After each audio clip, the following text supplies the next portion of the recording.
So, kahapon may pumunta tayong buyer ng EcoSport natin na black.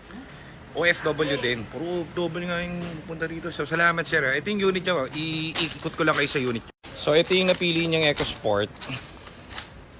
So, ito, fully enhanced by GTA cars na to. Palit na yung buong tranny and engine. Ito is refresh na. So, ito yung loob. Gamit kasi ni Jad for test drive purpose. Sobrang marumi pa.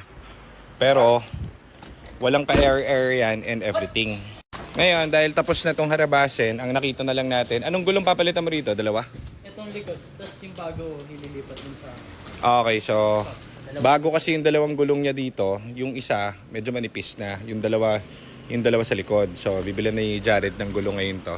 Ano pa yung gagawin dito? Yun lang, gulong. Oh, gulong na. Tapos na to. Ayos na yung, yung sa ilalim. Suspension. Tapos sa kay Ryan to. Dinala lang pala rito ni Ryan to kanina. So yan yung unit nyo sir. Kapitbahay pala namin yung bumili nito.